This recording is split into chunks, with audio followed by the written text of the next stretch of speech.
سبحان اللہ، سبحان اللہ، سبحان اللہ، کیا زبردست احادیث ہیں بھائی. یہ ہے علم کہ نبی علیہ السلام نے کس طرح اللہ کی عظمت کو بیان کیا ہے کہ مالک کیا عظیم ہستی ہے کہ اس کی خاطر جان دینا، بار بار جان دینا، بار بار جان دینا، یہ بہت بڑی خوش قسمتی ہے اور بہت بڑی سعادت ہے.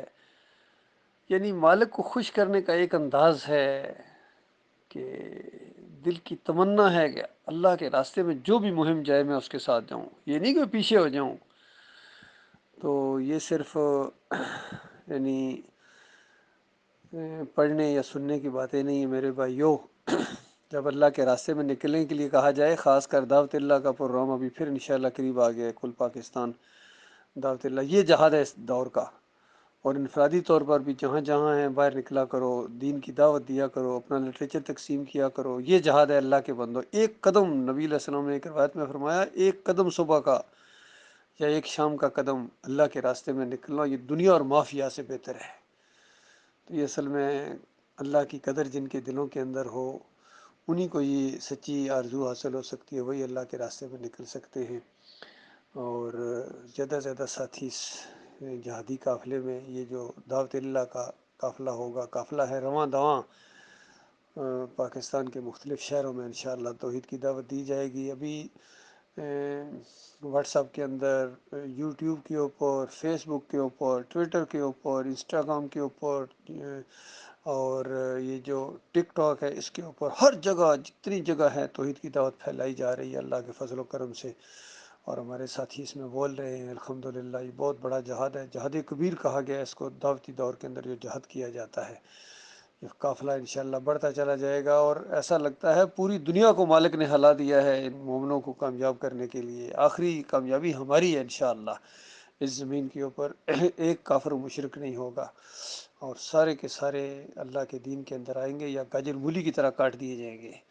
اللہ تعالیٰ چھوڑنے والا نہیں ہے. یہ جو آغاز ہوا ہے یہ فلسطین کا معاملہ اور یہودیوں کا معاملہ، بظاہر تو ایسے لگتا ہے یہودی بڑے غصے میں ہیں، لیکن یہ ان کا قبرستان بننے والا ہے. بہت بڑا اللہ کا عذاب آئے گا ان کے اوپر.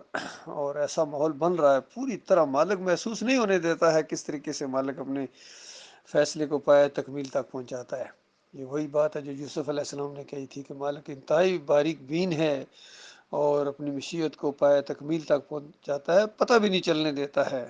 وہی مالک آج بھی مالک ہے. وہ اپنے بندوں کو سرخرو کر کے رہے گا، کامیاب کر کے رہے گا. اس نے جو پلاننگ بنائی ہوئی ہے بڑی زبردست پلاننگ ہے. ایک نیچے پلاننگ بنتی ہے، ایک اوپر پلاننگ بنتی ہے، اور اللہ کی پلاننگ سب پلاننگوں سے اوپر ہوتی ہے. اللہ کی یہ تدبیر ہے، وہ سب پر حاوی ہوتی ہے. اللہ تعالیٰ مخلص مومنوں کو گٹھا رکھے، باصلاحیت، اور ایسے لوگ ہمارے ساتھی بنے جن کے دلوں میں اللہ کا وقار ہے، اللہ کی عزت ہے، اور صحیح معنوں میں اللہ کے دین کے لیے آگے بڑھنا چاہتے ہیں، جہاد کرنا چاہتے ہیں. اور یہ جہاد ہوگا ایمان خالص کے ساتھ. یہ جہاد ہے، یہ نہیں کہ ادھر قبریں پوجی جا رہی ہیں، آستانے پوجے جا رہے ہیں، گنبد پوجے جا رہے ہیں، قبریں پوجی جا رہی ہیں. یہ مسلمانوں کے بت ہیں جن کو توڑے بغیر کبھی آپ آگے نہیں بڑھ سکتے ہیں. مسلمانوں، ایمانداروں، خاص کر جو ایمان کا دعویٰ کرتے ہیں کہ ہم اللہ پر ایمان لائے ہیں، رسول اللہ صلی اللہ علیہ وآلہ وسلم پر ایمان لائے ہیں، کلمہ پڑھتے ہو، کتاب اللہ کو مانتے ہو، آخرت کو مانتے ہو، اللہ کے بندو کیا جاتا ہے اس شرک اور کفر سے؟ توبہ کر لو. یہ تو تمہارے اندر شرک آ گیا، اس وجہ سے اللہ ناراض ہے، اللہ کی رحمت روٹھی ہوئی ہے. بس شرک، یہ اپنے درمیان سے، اپنے مالک کے درمیان سے یہ واسطے، وسیلے، یہ مورتیاں، یہ گنبد، یہ قبریں، یہ آستانے، یہ چادریں، چڑھاوے، عرس اور میلے، پیری مریدی، تعویذ گنڈا، جمہوریت، یہ ہٹاؤ. اپنا تعلق براہ راست اللہ اپنے مالک کے ساتھ کرو، پھر دیکھنا کس طرح اللہ تعالیٰ کی رحمتیں تمہارے اوپر آتی ہیں. اور فرشتے آئیں گے، ابھی بھی فرشتے آ سکتے ہیں. وہ جو کسی نے کہا کہ فضائے بدر پیدا کر فرشتے تیری نصرت کو. فضائے بدر پیدا کرو، بدر والوں کا ایمان پیدا کرو. کیا وہ بریلوی تھے، دیوبندی تھے، اہل حدیث تھے، یا سلفی تھے؟ بتائیے. یا وہ صوفی تھے، یا وہ جمہوریت کے ذریعے آئے تھے جن کا ذکر کرتے ہو کہ مدینہ ریاست بنا دیں گے؟ مدینہ ریاست اس دور سے پہلے گزری ہے. وہ ایماندار گزرے ہیں.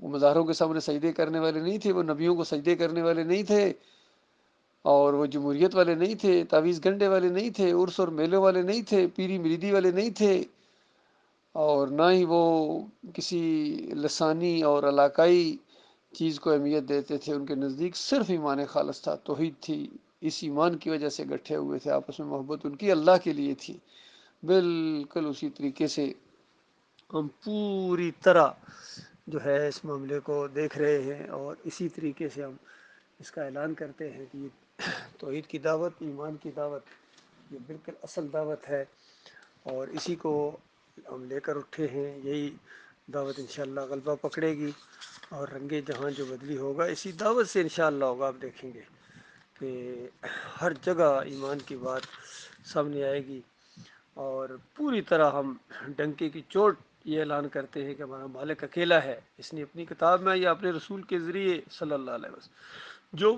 بات کہی ہے، اس کے خلاف کوئی بات کوئی مائی کا لال کہے گا تو میں اس کا دشمن ہوں، ہمارے ساتھی اس کے دشمن ہیں۔ کوئی امام زادہ ہو، بادشاہ یا شہنشاہ کہلائے، ہم اس کے منہ پر تھوکنے کی کوشش کریں گے، وہ ہمارا دشمن ہے، اور پوری طرح دشمن ہے، باپ مارے کا ویر ہے۔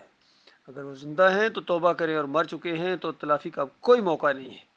وہ دشمن ہے، قیامت تک دشمنی رہے گی جب تک پروردگار کی بارگاہ میں فیصلہ نہ ہو جائے۔ اور ایسا ایمان اللہ پروردگار کو پسند ہے، یہ والا ایمان کہ پوری دنیا سے یہ بندہ دو عالم سے خفا میرے لیے، جو کسی کا خالص اللہ کے لیے، الحب للہ والبغض للہ۔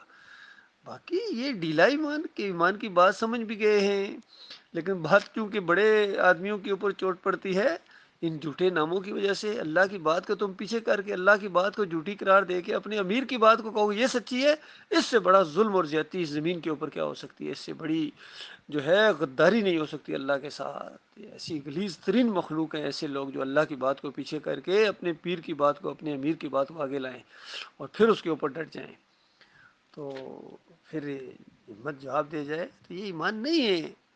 اللہ فرماتا ہے تمہارا ایمان یہ والا ایمان متبر نہیں ہے۔ ایمان تو وہ ہے انما المؤمنون الذین آمنوا باللہ ورسولہ ثم لم یرتابوا وجاہدوا باموالہم وانفسہم فی سبیل اللہ اولئک ھم الصادقون۔ مالک نے بریکٹ کے اندر بند کر دیا کہ مومن کی رٹ لگائی ہوئی ہے۔ کیا مومن ہے؟ آپ توحید کی بات کرتے ہیں، توحید کی بات کرنا، ایمان کی بات کرنا کوئی بچوں کا کھیل ہے؟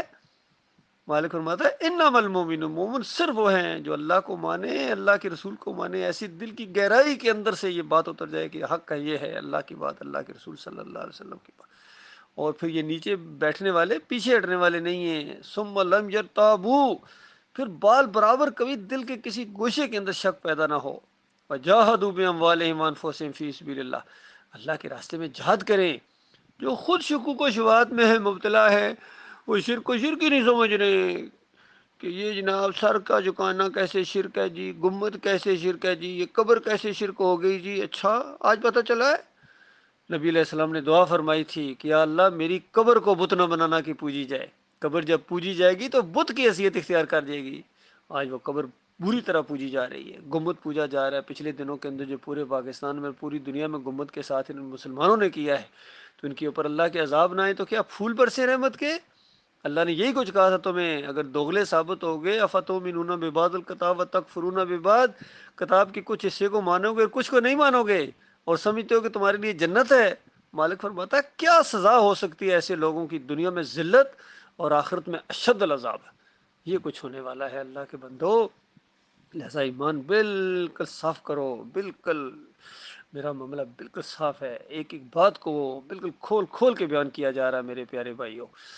اور یہ تمہاری بت ہیں، یہ مورتیاں ہیں، یہ قبر ہیں، یہ گنبد ہیں، یہ عرس اور میلے ہیں، یہ سارے بت ہیں، اور ان کو جب تک پیچھے نہیں ہٹاؤ گے اللہ کی رحمت کو کبھی اپنی طرف متوجہ نہیں کر سکتے ہو۔ لہذا ہمارا بالکل یہی کہنا ہے کہ تم اگر ایمان لاؤ، ایسا ایمان جیسا ایمان لانے کا حق ہے، تب یہ ساری دشمنی ہے، یہ دوستی میں، یہ ساری جنگ ہے، یہ محبت کے اندر بدل جائے گی۔